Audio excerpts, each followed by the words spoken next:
Hari Om. With today's lesson, we will be continuing with Bhagavad Geeta, chapter 16, and from verse number 3. Now, in the first three verses, Lord Krishna is mentioning various divine qualities. These are the qualities that He has given, which we can use to assess our personality, and in that way we can know how sattvic or pure are we. Are we progressing on the spiritual path? Then in verse number 4, he will give us the demoniac qualities. And again, we use these demoniac qualities to assess if we have these qualities, and then if we are serious and committed on the spiritual path, we must ensure that we either minimize or totally eradicate these demoniac qualities. The more demoniac qualities we have, it means we are more rajasic or tamasic, and we are not progressing on the spiritual path. So we have seen several qualities over the last one or two lessons, and now we will carry on with verse number 3 with the next divine quality here, which is called adraho. So what does adraho mean? It means not taking up arms. So it means that when you have weapons or when you have some power or something at your disposal, to use that to suppress and oppress others. So a Kshatriya has weapons, but a Kshatriya uses the weapons for the protection of Dharma. They do not use weapons or power to destroy or intimidate others or to destroy Dharma. So droha means taking up arms with the intention of harming others. Adraho means not taking up arms with the intention of harming others. But for protection of Dharma, we use weapons or we use power, etc., our position to protect Dharma, to help others. That is a good quality. Next quality is na atimanita. Na means no. Atimanita means haughtiness, superiority complex.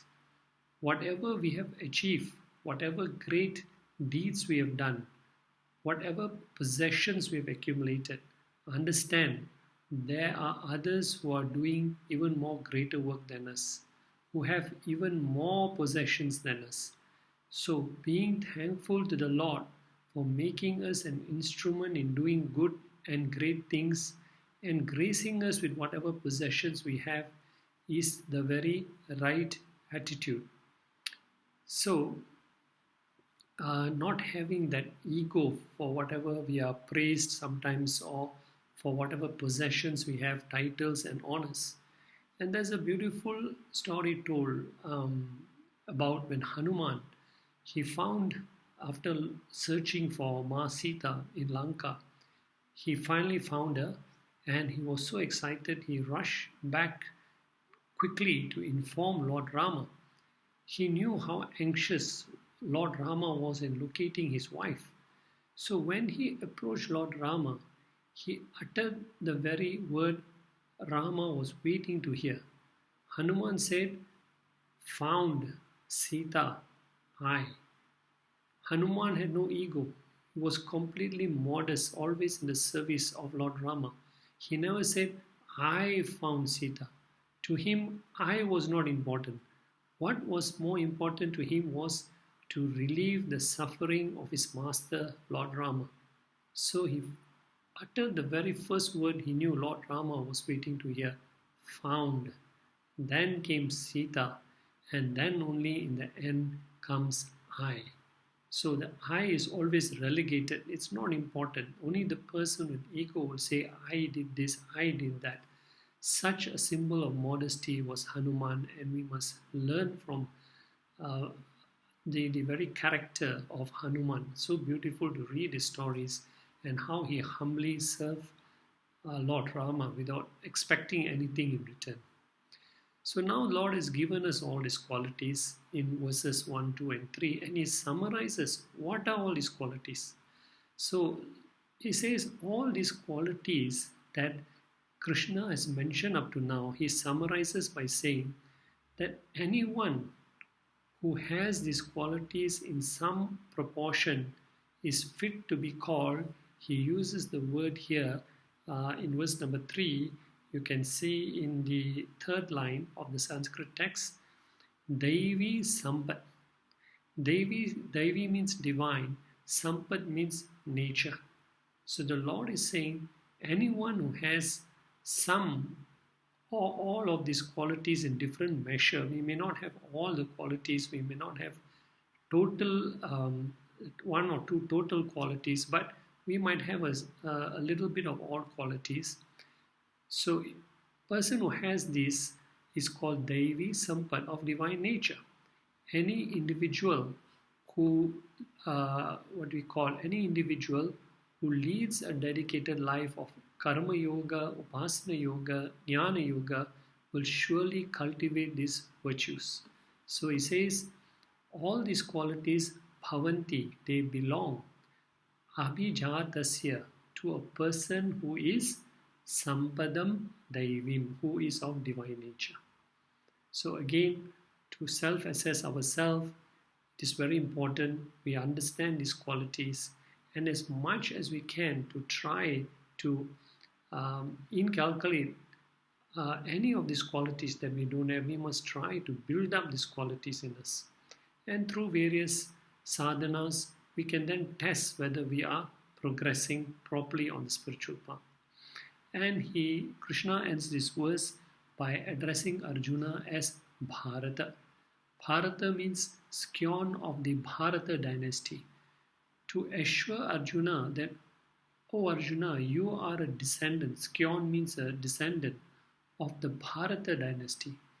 Thus you have taken a very pure birth and you are fit to cultivate these values. So Bharata dynasty is a very prestigious, very humble, very honorific dynasty, and Krishna wants to remind Arjuna that you must live up to all these divine principles, the divine virtues.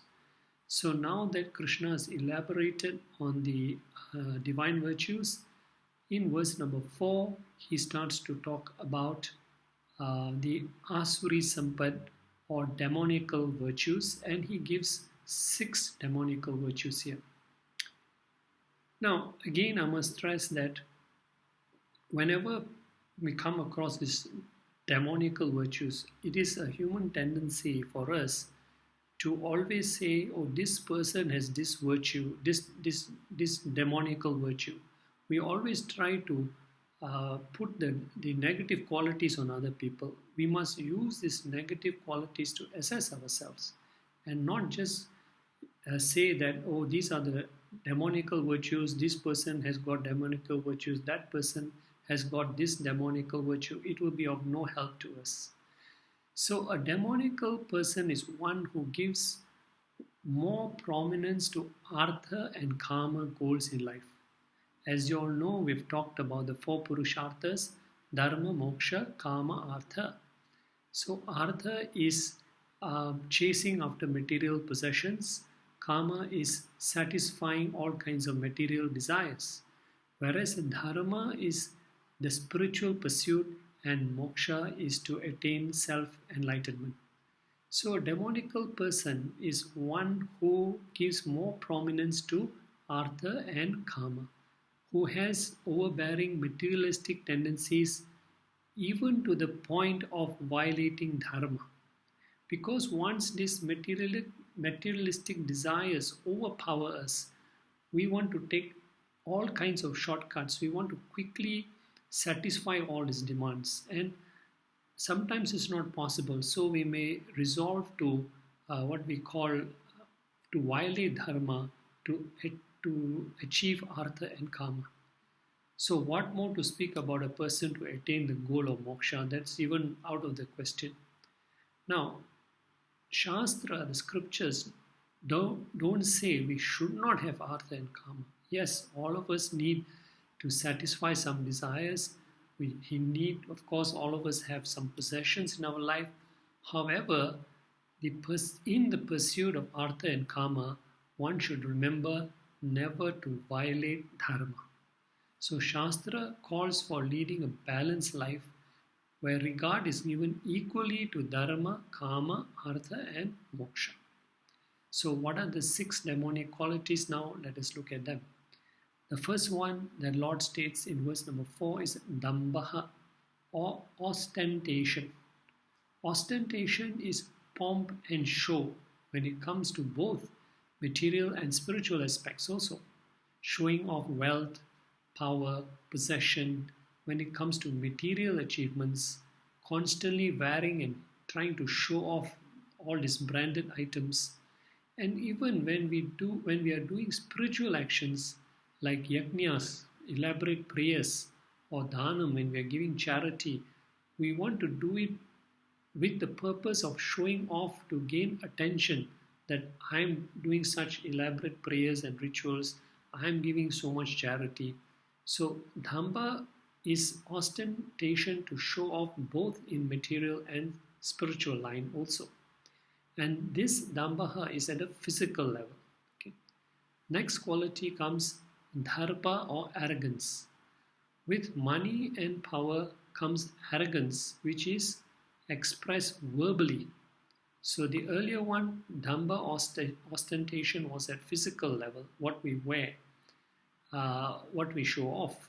Dharpa is more at the what we call, which is expressed verbally.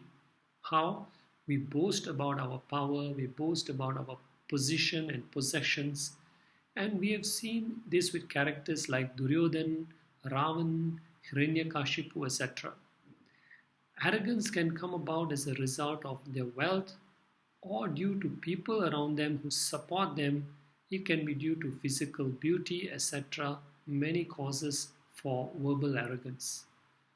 Next quality, ati manaha, great haughtiness, excessively ascribing to oneself a high degree of self-importance due to family lineage, status in society, etc. This ati manaha is not expressed, but it is experienced at mental level, where one thinks of oneself as a great and privileged person, and they expect people to bow down to them, to pay tribute to them, to garland them.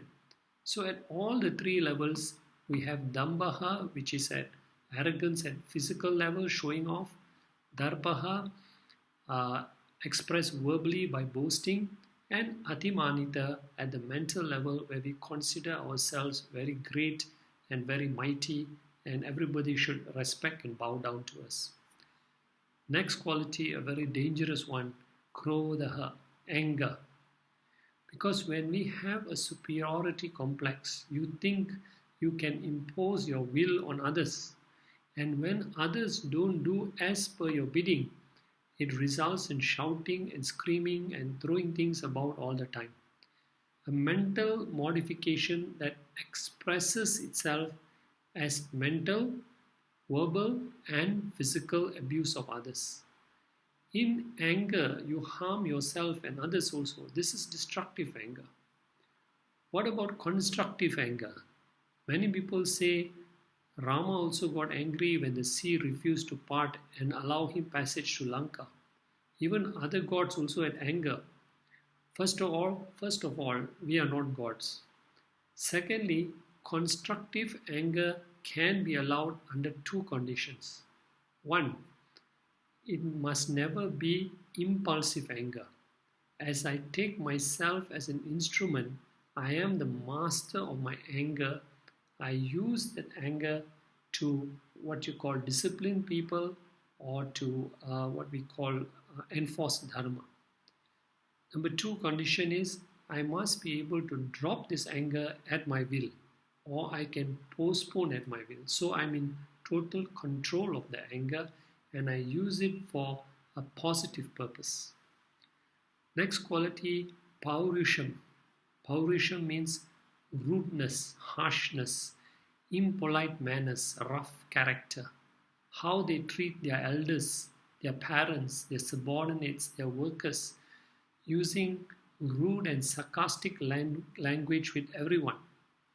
So, There's an interesting story I heard. Once a man went to visit a Swamiji, and as he was talking to the Swamiji in his house, a funeral procession was passing by. So the Swamiji called another disciple and said, "Go and find out what type of a person this deceased person was. Was he a good person or a bad person?" So the disciple went and came back, and after a while, and reported to the Swamiji, the deceased person was a very bad character. The visitor was surprised. He asked Swamiji, "How could your disciple know the character of this person just by following the funeral procession?" The Swamiji replied, "In a funeral procession, you hear the comments being passed by the mourners, whether they are praising or cursing the person who passed away. In that way, you will come to know the nature of the deceased person. But we should not wait till that time. So we should be very careful. And rudeness is a very negative, a demonic quality. Next quality, ajnanam. Jnanam is knowledge. Ajnanam is ignorance. So, not ignorance of spiritual knowledge, Atma Gyan, but ignorance of all ethical, moral values of life, disregarding all dharmic values and considering them to be unimportant in life. So they do not apply any discrimination in their actions. What should be done, what should not be done. They live their lives according to their whims and fancies. So what are all these 6 qualities? The Lord now summarizes in verse number 4. He says, Abhijatasya. All these qualities are Abhijatasya. They are born. They are born of what? Asurim, demonical, sampadam, nature. So anyone who has more rajasic or tamasic gunas in them, they are expressed in the 6 different qualities. And all the 6 qualities, the Lord says, they are all considered by me to be demonic qualities. And if we have this, it means that we are not going to progress on the spiritual path. Now that brings us to verse number 5. Now that Krishna has elaborated on divine tendencies in humans in verse 1 to 3 and the demoniac tendencies in verse number 4, he summarizes what is the result of such tendencies in this verse number 5. The greatest advantage of Daivi Sampat is that it promotes the right mindset to acquire and retain spiritual knowledge. So the Lord says, what is the culmination of cultivating these divine values and following a lifestyle in which priority is given to dharma and moksha? The Lord says, Daivi Sampat, divine nature, will make you vimokshaya. Vimokshaya means fit to attain liberation. How? Because the more and more divine qualities you have, it gives you purity of mind, it gives you single-pointed devotion to the Lord, leading to steadfastness in acquiring this Atma Gyan or spiritual knowledge. Thus, more and more of these divine virtues you have, it will create the right conditions in your mind that will motivate you to seek knowledge, Atma Gyan, and ultimately attain moksha.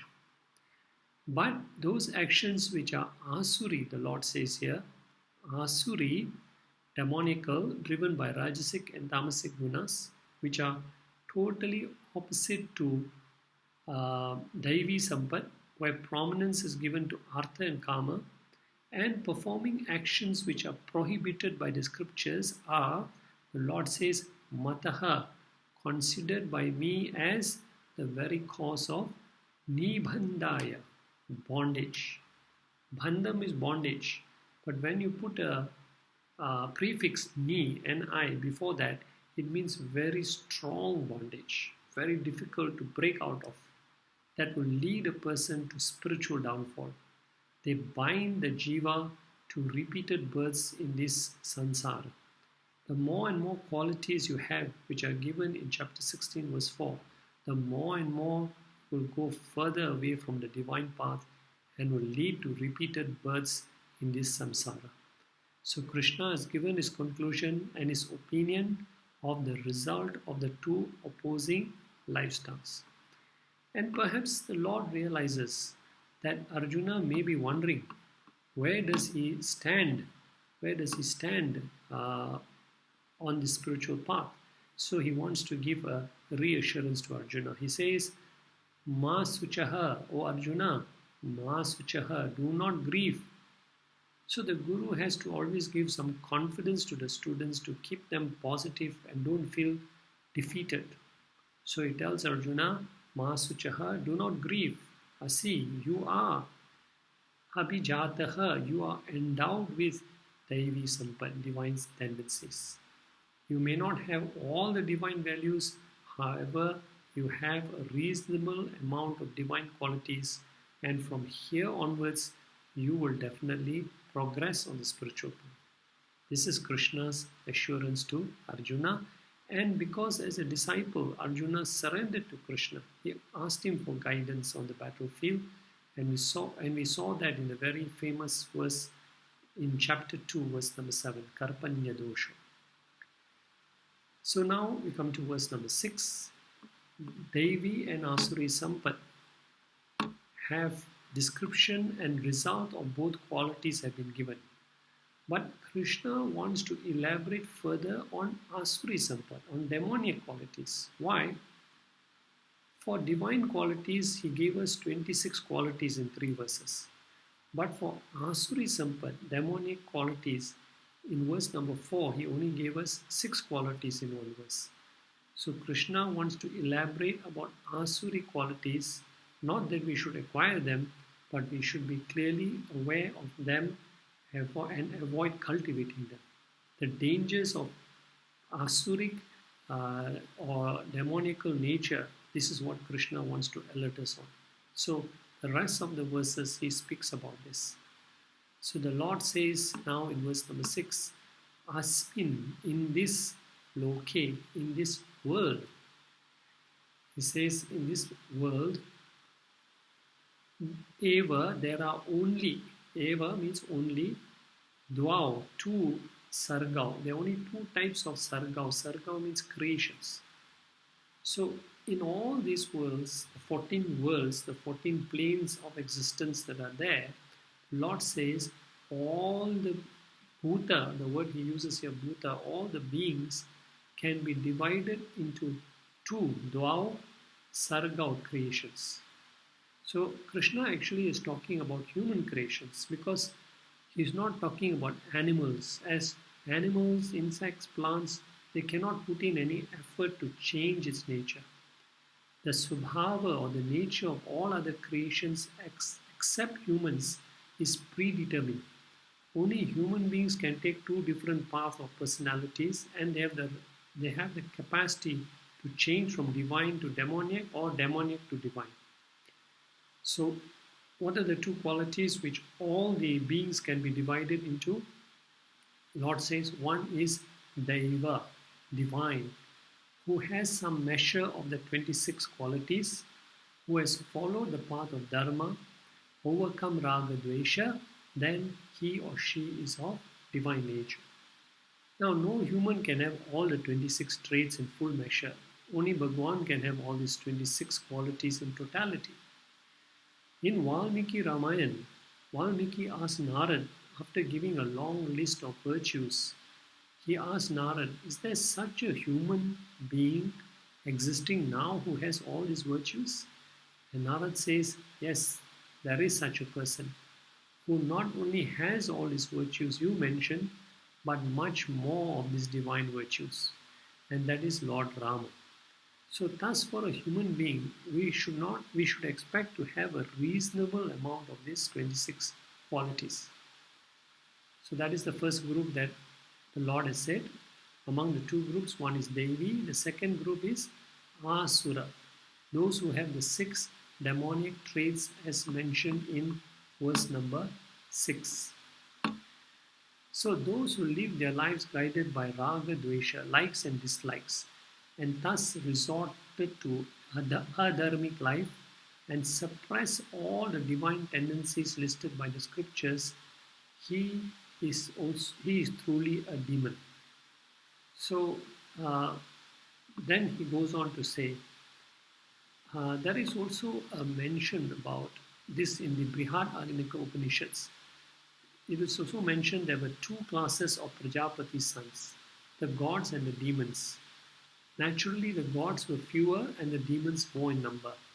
The gods were those who had charity, self-control, compassion. The demons were those who were devoid of these three qualities. That means they do not give charity, they have no self-control, and they have no compassion. So, why is Krishna mentioning all this? Krishna says in this verse number 5, about the Daiva, about the divine people, I have proktaha, I have spoken. Vistarasa, in detail. So Krishna is saying, about the divine qualities, I have given you ample number of divine qualities. 26 divine qualities I have given you in detail. But the Lord says, Asuram, about the demoniacal, I have not given much knowledge. So the Lord says, I wish to elaborate. So now he tells Arjuna, Srunu, listen, me to me, pay close attention, because these demonic qualities can cause your spiritual downfall. And the Lord will then expand on the nature of the demonic people. So in verse number 7, from verse number 7 to verse number 21 of chapter 16, the Lord will elaborate on the demoniacal or Asuri Sampat. And please keep in mind, a demonic person is one who gives dominance in life to Kama and Artha over Dharma and Moksha. And also one who totally abhors a life of Dharma and Moksha. So the fundamental problem of materialistic or demonic people is that they do not respect the teachings of the scriptures, which talk about a balanced lifestyle. Remember, the scriptures are not against making money and satisfying our desires, but they prescribe the pursuit of money and pleasures by following a foundation, a life of dharma. So with dharma, you acquire your possessions. With dharma, you satisfy your desires. Such pursuit will ensure that not only does a person get material gains, but also at the same time gains inner purity. So both you have. If you pursue Kama and Artha on the basis of Dharma, you will not only get the material gains, but you will also gain inner purity. And this inner purity will in turn drive our interest to gain the ultimate knowledge of self-realization or moksha. Thus, Kama and Artha pursued on the platform of Dharma will culminate in moksha. This is the message of the scriptures. If there is some spiritual awakening in us and we want to reduce our pursuit of Kama and Artha and increase our efforts towards Dharma and Moksha, where are we going to know about how to go about attaining this? We have to take the advice from the scriptures. When there is a desire in us to be a better human being, to pursue the goal of Moksha, obviously we have to take the advice from the scriptures, which teaches us what to do. So the nature of Asuric people is because they are arrogant, they are disrespectful of others. They do not want to take advice from anyone. Neither will they surrender and take advice from the Guru, nor will they bow down and believe in the words of the scriptures. Thus, their lifestyle is guided only by their raga, dvesha, or likes and dislikes. What they think is right, they do. What they think is wrong, they avoid. So the Lord explains here further in this verse here, verse number 7, and now at verse number 7, yes, we are at verse number 7. He says, let me just check this. Okay, we will complete verse number 7. He says here, Asuri, demoniac, janaha. Demoniac, janaha. Janaha means people. The demonic people, they do not vidu. Vidu means they do not know or understand the teachings of the scriptures. And many times you find such people, even though not knowing much about the scriptures, they are ready to constantly criticize the teachings in the scriptures. Due to their fundamental problem of arrogance thinking, They know everything and only their thinking is correct. So, what are the two basic understandings of the scriptures which they teach us? One is called pravrti. The word here used is pravrti. Pravrti means what is to be done, what is the righteous lifestyle to be pursued, right actions, attitude to be undertaken, which are conducive to spiritual growth and by attaining all the four goals of life dharma, kama, artha, and moksha. So the scriptures teach us on one side pravatim, what is to be done, what is the righteous lifestyle. At the same time, the scriptures alert us to nivritim. Nivritti means what is not to be done. Unhealthy pursuits that bring about a person's spiritual downfall. Unrighteous living, withdrawing from duties and responsibilities. Such lifestyles, they may give us material growth, but they bring us down spiritually. So the Lord says these people don't understand that what the scriptures are trying to tell us about pravritim and nivritim. And next is na saucham. Na, they do not have saucham. They do not have, as a result of not following the words of the scriptures, following the advice of the scriptures, what to do, what not to do, they have na saucham. They have no spiritual purity. They have no inner purity. And na api, nor even acharaha. Acharaha means good conduct in them. They have no humility, they have no compassion due to their greedy, selfish nature. They are only interested in attaining more and more wealth and pleasures and are not considered, they don't consider about welfare of others. So because they therefore are rude, arrogant towards all others, their elders, their workers, sages also, because they consider themselves as superior. And leading a life of satyam, truth, is one of the most fundamental aspects of a divine person. However, for demonic people, selfish people, to achieve their goals and satisfy their desires, they practice a life of untruth. So he says, na satyam, they have no truthfulness, teshu in them, vidyate exists. No sign of satyam in them. They are willing to lie, they are willing to cheat, deceive in order to attain what they desire. But our scriptures have a beautiful saying. Every court in India, at the back where the judge sits, you'll see a beautiful saying which is from the Vedas. It says, Satyam eva jayate. Truth alone triumphs. And this is taken from the Mundaka Upanishad. It's a teaching of all the scriptures. So even chapter 1, verse 1 of Bhagavad Gita begins with the word dharma. And the last word in this verse is Jaya or victory, signifying that only by following a path of dharma can ultimate victory in life be attained. However, the Lord says demoniac people, teshu, in them, vidyate, exists, na satyam, no truth. The scriptures are available to one and all. Why don't these people follow the teachings of the scriptures? Krishna will explain to us in the next verse. So we will end the session today. Hari Om Tat Sat.